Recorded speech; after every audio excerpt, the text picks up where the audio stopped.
Bom, pessoal, dando continuidade ao estudo da anatomia do sistema circulatório, agora nós conversaremos a respeito das estruturas que compõem, em especial, o sistema cardiovascular. Então, conversaremos sobre o coração e os vasos sanguíneos, envolvendo as veias, artérias e capilares. Vamos começar conversando a respeito do coração, que também pode ser designado como miocárdio. Trata-se de uma estrutura muscular oca em formato de cone, como vocês podem observar nessa imagem ilustrativa no canto lateral direito deste slide. O coração ele é constituído por músculo estriado cardíaco. Nós já conversamos sobre isso na aula de anatomia do sistema muscular. Este tipo de músculo se caracteriza por apresentar os filamentos proteicos de actina e miosina organizados de maneira paralela, constituindo a unidade contráctil que nós chamamos de sarcômero. A presença desses sarcômeros garante a esta musculatura um poder de contração mais forte, possibilitando então uma contração forte, intensa, rápida. Essa contração cardíaca, né, essa contratilidade cardíaca, ela é involuntária, ou seja, ela ocorre independentemente da nossa vontade, do nosso controle. Então, ela ocorre de maneira inconsciente. Vale destacar que entre as fibras musculares que constituem o músculo estriado cardíaco, ocorre também uma estrutura conhecida como disco intercalar, como vocês podem observar neste corte histológico do miocárdio. Esses discos intercalares correspondem a complexos juncionais que ocorrem entre as fibras musculares adjacentes que constituem o músculo estriado cardíaco, garantindo uma condução mais facilitada do potencial de ação, ou seja, do estímulo nervoso para a manutenção do batimento cardíaco.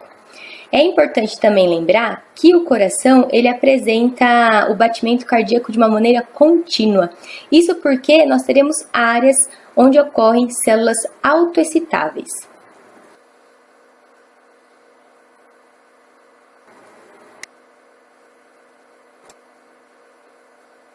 Como eu disse anteriormente, a ritmicidade e continuidade do batimento cardíaco é determinado pela presença de células autoexcitáveis que ocorrem em dois pontos específicos no coração, pontos esses designados como nodos. Então, nós temos o nodo sinoatrial, que ocorre acima do átrio direito, conforme vocês podem observar nessa imagem ilustrativa, e o nodo atrioventricular, que ocorre entre o átrio e o ventrículo direito.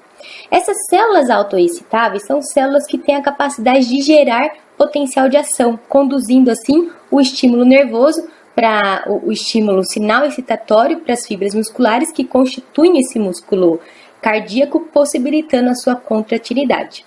Pessoas, indivíduos, né, que apresentam falhas no batimento cardíaco, como arritmias ou bradicardia, muitas vezes necessitam inserir um marcapasso.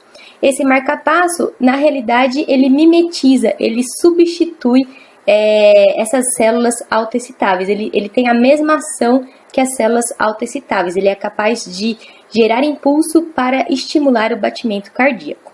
Então, são essas células autoexcitáveis que ocorrem nesses nodos que garantem o ciclo cardíaco. O ciclo cardíaco, ele envolve os movimentos de sístole, que é a contração do coração, e diástole, que é o relaxamento do coração. Conforme vocês podem observar nesta imagem, o coração ele é constituído por 4 cavidades, sendo 2 átrios e 2 ventrículos. Átrio direito se comunica com o ventrículo direito, átrio esquerdo se comunica com o ventrículo esquerdo. Então, quando o átrio sofre uma sístole, o ventrículo vai sofrer uma diástole para receber o sangue que está sendo ejetado do átrio que está sofrendo a sístole. E posteriormente o ventrículo sofre a sístole para ejetar o sangue em direção às artérias. Tá ok? Então este é o ciclo cardíaco. Movimentos de sístole e diástole alternados entre átrio e ventrículo.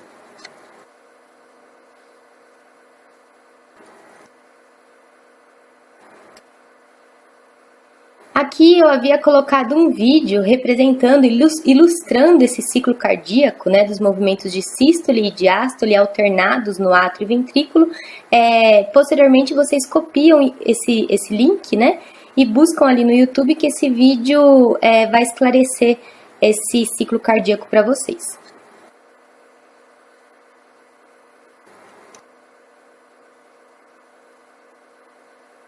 Agora, com relação à localização do miocárdio, ele vai ocorrer no interior da caixa torácica, então protegido pela caixa torácica, numa região chamada de mediastino, que é no espaço entre os pulmões direito e esquerdo. A base do coração fica voltada dorsalmente, enquanto seu ápice fica voltado ventralmente e levemente deslocado para a esquerda. A angulação do coração com relação ao externo, ela vai ser variável de acordo com a espécie, raça e indivíduo. Da mesma forma, o tamanho e formato do coração, ele varia entre indivíduos, raças e espécie.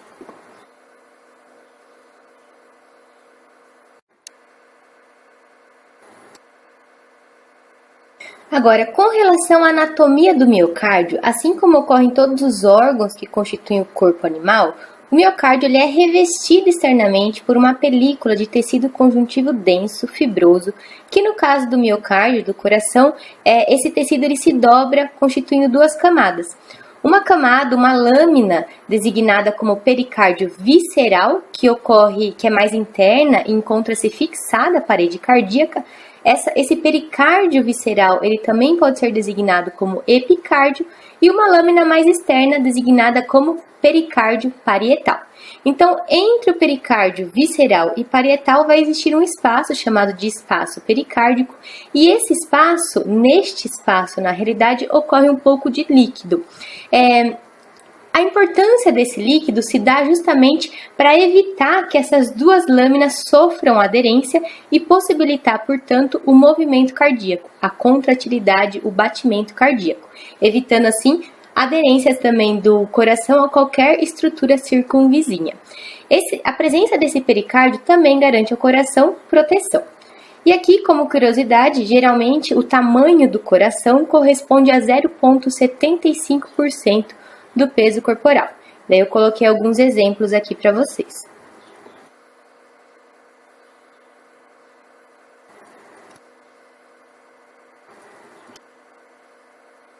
Esta imagem aqui, então, eu inseri para vocês visualizarem as estruturas do pericárdio. Então, notem que nós temos o miocárdio, o coração, revestido externamente por esse tecido conjuntivo fibroso, denso, que é o pericárdio, que se organiza em duas camadas. Uma mais externa, que é o pericárdio parietal, e uma mais interna, que é o pericárdio visceral, que também pode ser designado de epicárdio. E notem que entre o pericárdio parietal e visceral ocorre um espaço, que pode ser designado como espaço ou saco pericárdico, onde ocorre um pouquinho de líquido. E esse líquido garante justamente a lubrificação entre essa lâmina parietal e visceral, permitindo a movimentação do coração sem possíveis aderências.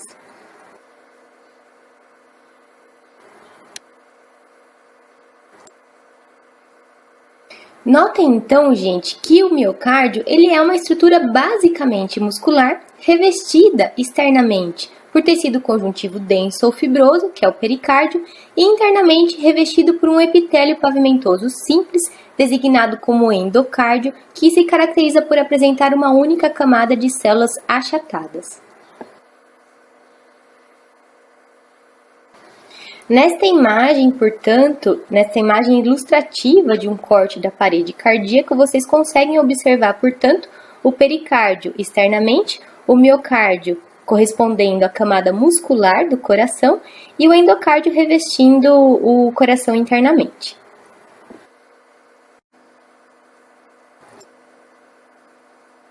E como essa estrutura muscular se organiza? Bom, no interior do miocárdio ocorrem 4 cavidades. Nós temos átrio direito, átrio esquerdo, ventrículo direito e ventrículo esquerdo. Observem que não ocorre comunicação entre átrio direito e átrio esquerdo. Na realidade, existe uma parede muscular entre átrios, designada de septo interatrial. O mesmo ocorre entre ventrículos. Não existe comunicação entre ventrículo direito e ventrículo esquerdo. Na realidade, ocorre uma parede muscular entre ventrículos, designada de septo interventricular. Então, nos mamíferos, do lado direito do coração vai circular única e exclusivamente sangue venoso, ou seja, rico em gás carbônico, enquanto que do lado esquerdo vai circular única e exclusivamente sangue arterial, ou seja, rico em oxigênio.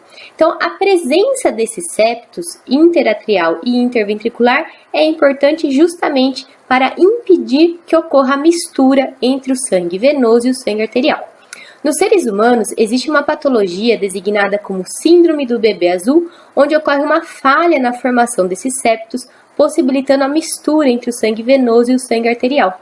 Consequentemente, essa criança vai apresentar deficiência respiratória e falha de oxigenação das células dos tecidos e, consequentemente, ela vai apresentar uma coloração mais azulada devido à hipóxia, podendo até mesmo vir a óbito. Notem, portanto, que existe comunicação entre átrio direito e ventrículo direito através de uma válvula designada como válvula tricúspide e também ocorre comunicação entre átrio esquerdo e ventrículo esquerdo através da válvula bicúspide ou mitral.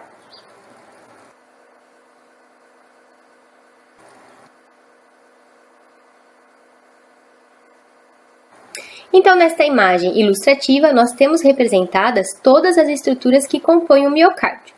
Notem a presença das válvulas cúspides entre átrio e ventrículo. Então, entre átrio direito e ventrículo direito, nós temos a válvula tricúspide e entre átrio esquerdo e ventrículo esquerdo, nós temos a válvula bicúspide ou mitral. E daí vocês vão me perguntar, mas qual a importância da presença dessas válvulas cúspides entre átrio e ventrículo? Essas válvulas vão direcionar o fluxo sanguíneo e impedir o refluxo de sangue do ventrículo para o átrio. Então, qual que é a direção correta do sangue no coração? O sangue chega no átrio, esse átrio vai sofrer uma sístole para impulsionar o sangue em direção ao ventrículo. As válvulas cúspides se abrem, possibilitando esse fluxo, e o ventrículo recebe o sangue, então estando em diástole. Conforme o ventrículo se enche de sangue, vai chegar um momento que esse ventrículo vai sofrer a sístole para ejetar o sangue em direção às artérias.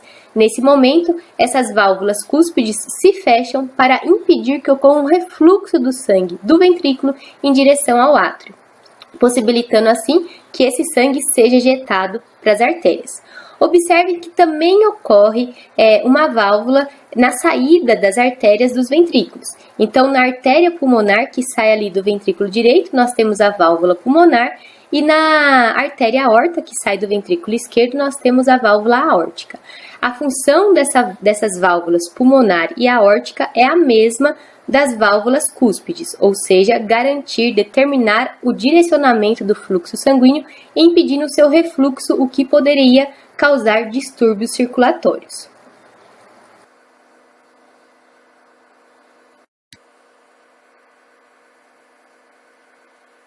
E essas válvulas cúspides, elas ocorrem associadas a projeções musculares na parede do ventrículo chamado de músculo papilar e as cordoalhas tendíneas. Então, é essa estrutura do músculo papilar e cordoalhas tendíneas que fazem o controle da abertura e fechamento dessas válvulas, tanto bicúspide quanto tricúspide, e impede que no momento da sístole ventricular, essas válvulas sofram uma inversão em direção ao átrio. Vale ressaltar que a válvula pulmonar e a válvula aórtica, que ocorrem na saída da artéria pulmonar e da artéria aorta, respectivamente, não apresentam esse tipo de estrutura, tá? Elas, no caso da válvula pulmonar e válvula aórtica, elas são válvulas semilunares. Então, aqui nesta imagem, vocês conseguem evidenciar a presença das cúspides ligada ao músculo papilar por meio dessas cordas tendíneas. Então, é essa estrutura que garante o controle da abertura e fechamento dessas válvulas durante o ciclo cardíaco.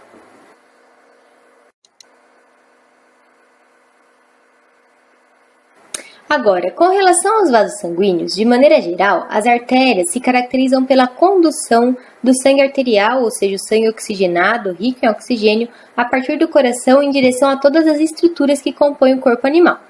Essas artérias, quando elas alcançam os órgãos, elas se ramificam em vasos menos calibrosos, que são as arteríolas, e estas, por sua vez, se ramificam em capilares. Os capilares possibilitam a difusão de oxigênio e nutrientes para as células e captam das células o gás carbônico e os produtos do metabolismo celular, constituindo assim o sangue venoso. Aí esses capilares eles vão se fundir formando vênulas e essas vênulas convergem em veias que conduzem então esse sangue venoso de volta para o coração. Então, de maneira geral, as artérias conduzem sangue arterial.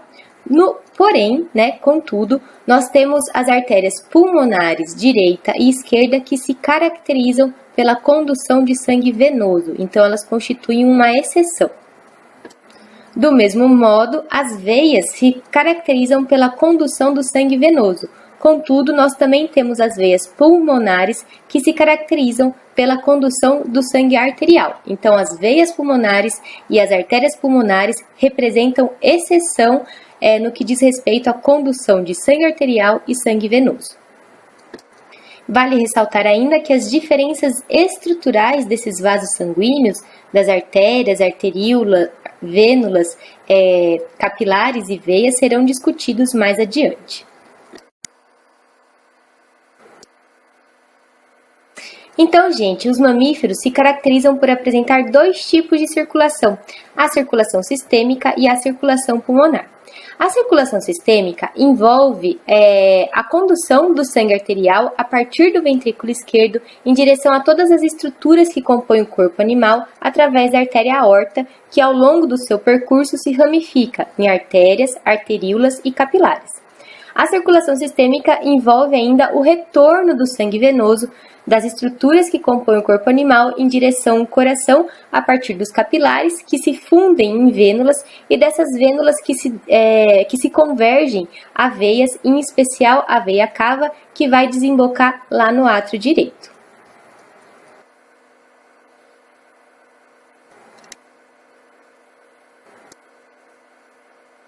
Já a circulação pulmonar vai envolver a condução do sangue venoso a partir do ventrículo direito por meio das artérias pulmonares em direção ao pulmão para ocorrer as trocas gasosas e o retorno do sangue arterial por meio das veias pulmonares em direção ao átrio esquerdo.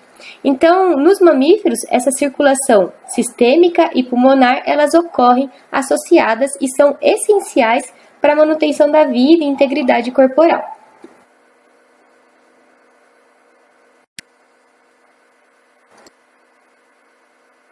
Então aqui nós temos uma imagem ilustrativa do miocárdio com todas as estruturas que o compõem.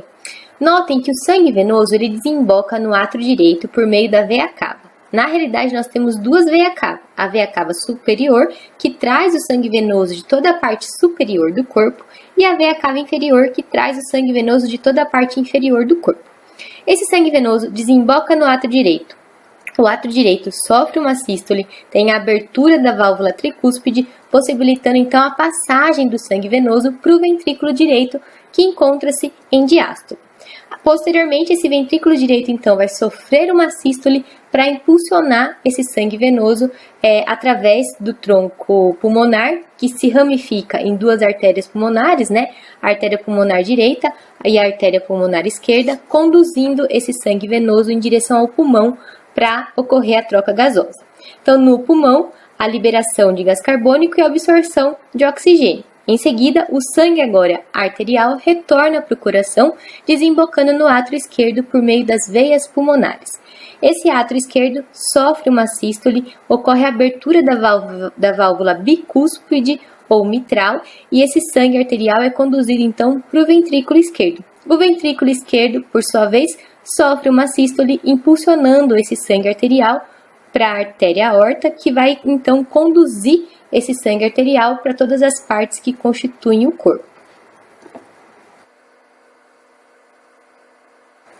Nesta imagem, vocês conseguem ainda evidenciar a presença da válvula pulmonar na saída, né, do tronco pulmonar do ventrículo direito e a válvula aórtica na saída da artéria aorta do ventrículo esquerdo.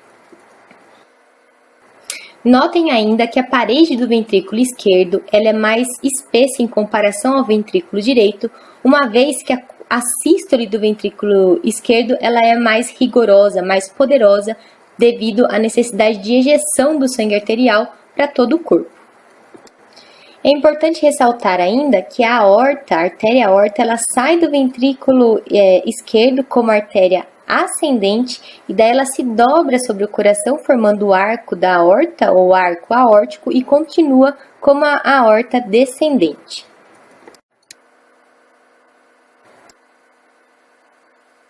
E qual a diferença estrutural entre os vasos sanguíneos? Então, a artéria, veia, arteríola e vênula se caracterizam por apresentar essas três túnicas. Então, internamente, esses vasos sanguíneos são revestidos por uma túnica interna composta por um epitélio pavimentoso simples, ou seja, um endotélio constituído por células endoteliais.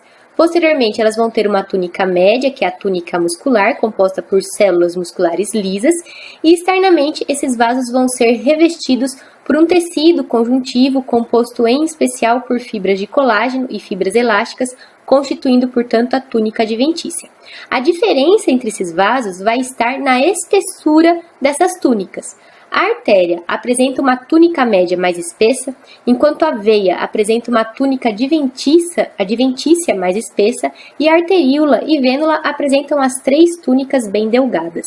Já os capilares se caracterizam por apresentar apenas uma camada de tecido, uma camada de células endoteliais, ou seja, eles apresentam apenas o endotélio, um epitélio simples, pavimentoso, composto por essas células endoteliais.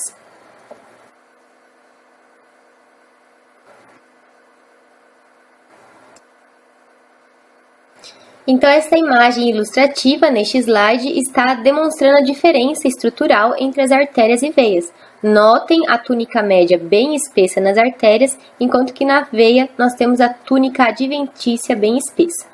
E daí, por curiosidade, o que é o pulso, né? A pulsatilidade que a gente afere.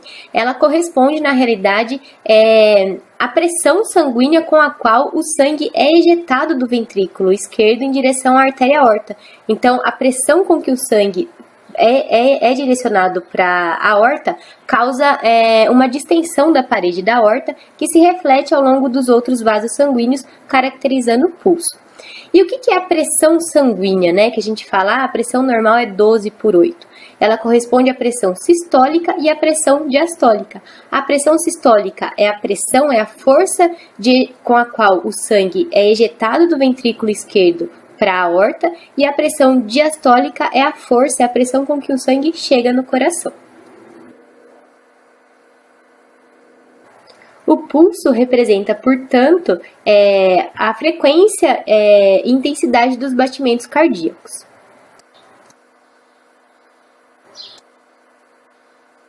Aqui nós temos mais uma imagem ilustrativa demonstrando a diferença estrutural entre a artéria e a veia. Notem então que a artéria apresenta uma túnica média, uma camada muscular mais desenvolvida do que a veia. E vocês vão me perguntar, por que a túnica média na artéria é mais desenvolvida? Porque na artéria o sangue circula sob alta pressão, uma vez que esse sangue ele é ejetado do coração em direção às artérias. Já as veias, elas se responsabilizam, em sua maioria, pelo retorno venoso ao coração. Então, o sangue nas veias circula sob uma menor pressão em comparação ao sangue que circula no interior das artérias. Além disso, no interior das veias também ocorrem algumas válvulas semilunares, que servem para impedir o refluxo sanguíneo, porque nós temos o efeito da gravidade. Se vocês pensarem no retorno venoso do sangue da cabeça e do pescoço em direção ao coração, esse retorno está a favor da gravidade. Mas o retorno venoso dos membros torácicos e membros pélvicos, ele está contra a gravidade. Então, para evitar esse refluxo sanguíneo, existem essas válvulas semilunares que ocorrem no interior das veias. Essas válvulas semilunares também ocorrem no interior dos vasos linfáticos. Porém, nos vasos linfáticos, ocorre uma maior quantidade de válvulas semilunares em comparação com as veias. E assim como acontece na circulação linfática, a contratilidade, a contração do músculo estriado esquelético também favorece o retorno venoso nas veias. Uma vez que, conforme eu já disse, o sangue nas veias ele está circulando sob uma pressão menor, sobre uma velocidade menor, uma força menor em comparação ao sangue que circula no interior das artérias.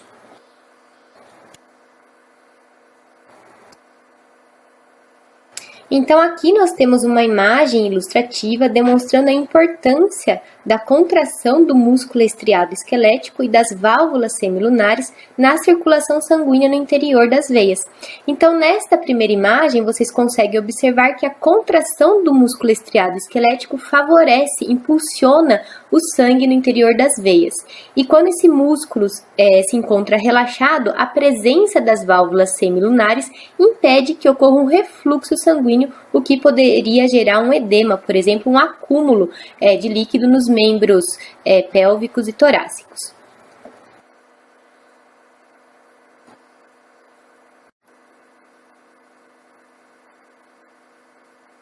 Agora, com relação aos vasos linfáticos, eles apresentam estrutura similar à da veia, com a diferença que a parede vai ser mais fina e eles não apresentam uma separação clara entre as três túnicas, túnica interna, média e adventícia, e além disso os vasos linfáticos apresentam uma quantidade maior de válvulas semilunares em comparação às veias, com a mesma função que nós já discutimos anteriormente para as veias. Vale recordar que os vasos linfáticos eles estão implicados em recolher o excesso de fluido que extravasa dos vasos sanguíneos para o tecido intersticial. Os vasos linfáticos, como nós já conversamos anteriormente, eles ocorrem associados a órgãos linfáticos, no interior dos quais vai ocorrer a filtração desse fluido, removendo impurezas e micro-organismos. Posteriormente, esses vasos linfáticos eles vão convergir para ductos que, por sua vez, vão desembocar nas veias. Então, esse fluido filtrado, ele volta a restituir, ele volta a constituir o sangue.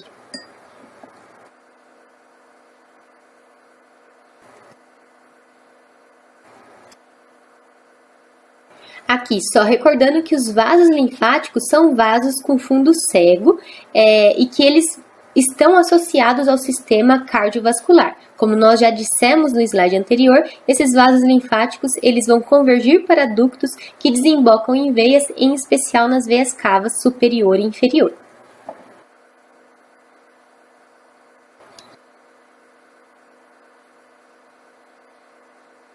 Aqui nós temos uma imagem ilustrativa de edema na região da glândula mamária de uma vaca. O que é o edema? Ele corresponde ao acúmulo de um excesso de fluido no tecido intersticial. Isso ocorre por qualquer falha na circulação linfática, seja por obstrução dos vasos linfáticos ou por alguma deficiência dos agentes externos que estão implicados na condução da linfa no interior dos vasos linfáticos.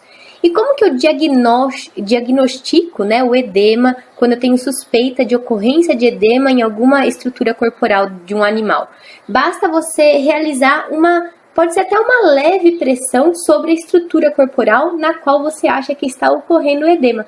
O normal é que quando você faz uma pressão sobre uma estrutura corporal que não está com edema, ela se reconstitui, ela se restabelece. Se ao fazer essa pressão permanecer uma depressão no local, isso indica que muito provavelmente nessa região está ocorrendo um edema. A exemplo do que está sendo demonstrado nessa imagem, onde vocês notam que muito provavelmente alguém realizou uma pressão na região da glândula mamária e o local onde a pessoa realizou essa pressão ficou marcado, ficou uma depressão.